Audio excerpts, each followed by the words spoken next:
They tell us the economy is booming. They point to the stock market, the GDP, and tell you everything is fine. But if you look past the blinding neon lights of the Las Vegas Strip, you'll see a very different reality. The entertainment capital of the world, the city that thrives when America has cash to burn, is quietly bleeding. While the national unemployment rate hovers around 4%, Nevada's unemployment reached 5.3% in September 2025, leaving thousands without work. This placed Nevada second worst among all U.S. states at the time. Although the rate improved to 5.2% in November, it still underscores the persistent crisis. If you think your job is safe, look closely at what giants like MGM and the budget-tier resorts are doing right now. This isn't just a Vegas problem, it's a blueprint for your future wallet. The lights are brighter than ever, but the soul of this city seems to have dimmed. Today, walking the Strip feels less like a vacation and more like a cold, calculated transaction. There is a heaviness in the air, a sense of anxiety behind the smiles of the few staff remaining. It feels as if the city itself is holding its breath, waiting for a shoe to drop. The collective feeling among locals isn't excitement anymore. It's a quiet resignation that the golden age of service has been traded away for efficiency algorithms. This isn't just about a bad quarter or a seasonal dip. Stick with me as we analyze 7 distinct shifts that suggest a permanent dismantling of the service economy we once knew. We are going to dissect the service purge, a move so drastic it should scare every worker in hospitality. We'll look at the silent takeover of AI in MGM resorts and the construction freeze that signals developers are betting against the future. Later, we'll look at the specific financial phenomenon known as skimpflation that explains why you are paying luxury rates for budget motel service. Is Vegas just the first domino to fall before a nationwide shift in 2026? Let's turn over the cards and see what the house is really hiding. Part 1. Nevada's second unemployment rank. Let's begin with the elephant in the room, the numbers that the mainstream financial news tends to gloss over in favor of tech stock rallies. We are constantly told that the labor market is resilient. Yet if you look at the specific data coming out of Nevada, a completely different story emerges. According to the latest Bureau of Labor Statistics reports, Nevada's unemployment rate has quietly climbed to 5.3%. To put that in perspective, while the rest of the country is averaging closer to 4%, Nevada now holds the dubious title of having the second highest unemployment rate in the entire United States. You can see this image, Washington, D.C. technically not a state, so Nevada trailing only behind California. Now, the official narrative, the counterpoint you will hear from economists, is that this is just a correction. They will tell you that the labor pool is growing, or that this is a temporary seasonal adjustment following the post-pandemic boom. They argue that as long as people are spending, a slightly higher unemployment number is manageable. They want you to believe this is a localized hiccup, a blip on the radar of an otherwise healthy economy. But here is the ugly truth that they aren't saying out loud. Las Vegas is not just another city. It is the ultimate barometer for the American consumer's discretionary income. This is a town built entirely on extra money. When families feel secure, they book that flight. When businesses are optimistic, they approve that convention budget. The fact that joblessness is spiking here, and specifically here, suggests a systemic failure in consumer confidence. It indicates that the average American has stopped spending on fun, and the hospitality industry is reacting with brutal speed. This 5.3% isn't just people between jobs. It represents a structural shedding of labor. When the casinos, which are essentially data companies with hotels attached, start cutting staff in a strong economy, it means their internal data is forecasting a storm that the rest of us haven't seen yet. They are trimming the fat because they know the lean years are coming. Part 2. The erasing of non-essentials. Moving deeper into the mechanics of this downturn, we need to talk about a phenomenon I call the service purge. We are seeing credible reports and widespread chatter from workers on the ground, particularly at mid-tier properties on the Strip, the castles and pyramids that were once the playground of the middle class. The disturbing trend isn't just about layoffs. We are looking at several major properties on the Strip, including documented removal of service roles like baggage porters that once defined the Vegas hospitality experience. Let's analyze the situation. Historically, arriving in Vegas meant pulling up to the valet, having a porter take your bags, and walking into the lobby unburdened. It was part of the luxury illusion. But today, at several major properties, that role is simply gone. You pull up, and you are on your own. Now, the corporate defense for this, the counterpoint, is that they are struggling to find workers or that customer preferences have changed to favor independence. They might even claim it's to keep room rates competitive in an inflationary environment. However, the ugly truth is much darker. This is a calculated test of the consumer's breaking point.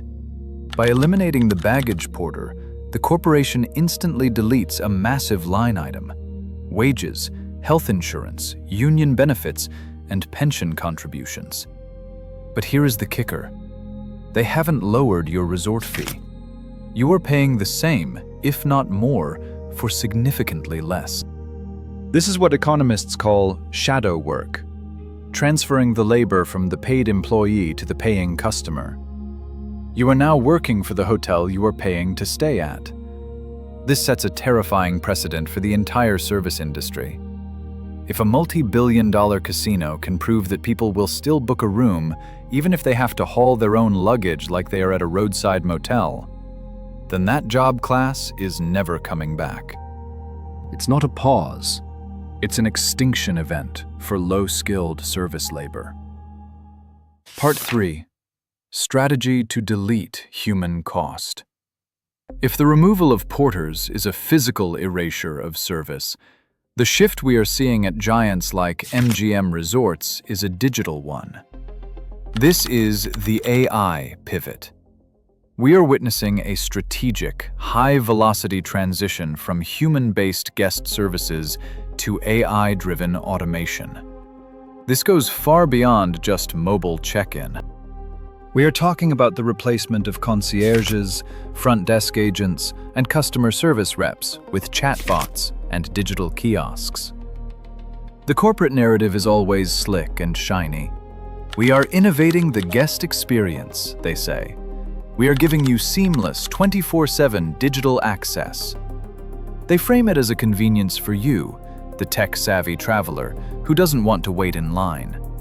They argue that automation frees up staff to handle complex issues, creating a more efficient ecosystem. But let's strip away the marketing speak and look at the ugly truth. In the eyes of a modern CFO, a human employee is a liability. Humans get sick. Humans get tired. Humans need breaks, have emotions, and, most inconveniently, humans ask for raises to keep up with inflation. An AI chatbot does none of these things. It works for pennies on the dollar, never complains, and scales infinitely. This isn't about modernization. It is about margin protection. As revenue growth slows down, the only way these massive corporations can keep their stock price rising is by aggressively cutting operational costs. They are betting that they can replace the warmth of human interaction with the cold efficiency of an algorithm, and that you won't care enough to stop coming. They are turning hospitality, an industry defined by people serving people, into a tech utility. The tragedy is, once these systems are fully integrated, those entry-level jobs that supported thousands of families in Nevada will simply cease to exist. The robot doesn't just take the task, it destroys the livelihood. Part 4. The construction halt. In any major city, the skyline tells the story of its future. For decades, the Las Vegas crane was the unofficial state bird. Seeing steel beams rising meant confidence, growth, and thousands of high-paying blue-collar jobs. The Las Vegas construction market presents a paradox. While new projects continue to be approved, employment data tells a different story. Construction jobs fell 1,700 in November, and 8,200 year-over-year, a gap that suggests projects are approved, but hiring is delayed or workers displaced. This timing disconnect signals contractors are preparing future projects, but not yet deploying full workforce capacity. The industry counterpoint is that this is simply due to high interest rates. Developers will tell you they are just waiting for the Fed to pivot, or that supply chain costs are still too high to break ground. They frame this as a prudent pause rather than a stop. But the ugly truth suggests a much deeper lack of faith. Developers are the ultimate gamblers. They bet millions on what the economy will look like 2 or 3 years from now. If they aren't building, it means they don't believe you are coming. When construction jobs vanish, the ripple effect is immediate and devastating. These are the workers who buy the trucks, eat at the local diners, and support the local housing market. A construction freeze is a leading indicator of a long-term recession risk, not a short-term blip. It signals that the smart money, the institutional capital behind these massive projects, is betting against future growth. They are looking at the same data we are, and they are keeping their chips in their pockets. When the builders stop building in a desert designed for expansion, it's a sign that the oasis is drying up. Part 5. Skimpflation in Paradise. This leads us to the most visceral change that every visitor feels, but might not have a name for. Skimpflation. You know the feeling. You book a room that costs $400 a night. You pay the $50 resort fee. And what do you get? Your room isn't cleaned daily unless you specifically request it, and sometimes beg for it. The pool closes hours earlier than it used to. The little amenities, the high-end soaps, the water bottles, have all been downgraded or removed entirely. Corporations argue this is about sustainability or green initiatives, claiming that skipping housekeeping saves water. Or they might blame supply chain issues for the lack of premium products. It sounds noble, doesn't it? The ugly truth is that this is a deliberate erosion of value. Skimpflation is the art of cutting the quality of the service while maintaining or raising the price. It is an optimization trap. They have calculated exactly how much they can degrade your experience before you actually cancel your trip. They are banking on the fact that by the time you realize the service is terrible, you've already paid the non-refundable deposit. This destroys the value proposition of Las Vegas. The city used to be a place where a middle-class worker could feel like a king for a weekend. Now, you pay a king's ransom to be treated like a nuisance. This strategy might boost quarterly profits, but it burns the bridge with the loyal customer. It's a liquidation of the brand's reputation for short-term cash flow. Part 6. The Canary in the Coal Mine. Now, we need to zoom out and look at the timeline. Why does all of this matter if you live in Ohio, or Florida, or Texas? Because history has a habit of rhyming. We need to look at the historical precedent of 2008. Back then, Las Vegas was one of the first dominoes to wobble. Because travel is a luxury, it is the first expense families cut when they sense trouble. The crash in Vegas preceded the national housing crisis by months.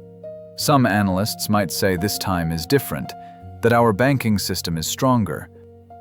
But looking at the combination of rising unemployment, stalled construction, and aggressive cost-cutting in 2024, we have to ask the uncomfortable question. Is Vegas once again the canary in the coal mine? The ugly truth is that the layoffs happening here today could be a preview of what spreads to retail, dining, and service sectors nationwide in late 2026. If the consumer stops spending in the fun capital, they will soon stop spending at the local mall, then the local car dealership. We are seeing a contraction in the most sensitive part of the economy. While we cannot say with certainty that a crash is inevitable, the data suggests we are walking a very similar path to previous recessions.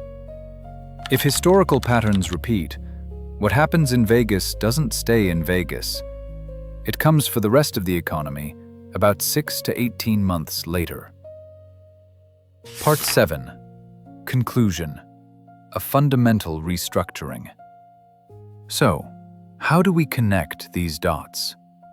From the 3% unemployment rate to the disappearance of baggage porters, from the rise of AI concierges to the empty construction sites. This isn't just a bad season. It's not just a rough patch. The mainstream view is that things will bounce back once interest rates drop. But the evidence points to something more permanent, a fundamental restructuring of the service economy. The ugly truth is that the jobs being lost in Vegas are unlikely to return in their current form. The corporations have used the cover of economic uncertainty to permanently automate and outsource the human element. They are dismantling the service economy, where human interaction was the product, and replacing it with an extraction economy, where the goal is to get your money with as little human contact as possible. The middle-class service job, the kind that allowed a porter or a maid to buy a house and raise a family, is being erased. I know this is heavy. It's hard to watch a place we love change so drastically. But understanding the game is the only way to not lose your shirt. Markets, like nature, eventually self-correct. The current model of skimpflation, charging champagne prices for beer service, is unsustainable in the long run. Eventually, the consumer pushes back. If prices remain too high and the experience remains too hollow, people will simply stop coming. We are already seeing signs of travel fatigue in the data. This pressure will eventually force corporations to pivot back or face irrelevance. Your power lies in your wallet. The most effective message you can send isn't a complaint letter. It's choosing not to spend your hard-earned money where it isn't respected. The neon lights will always be there, but the soul of the city depends on the people who visit it.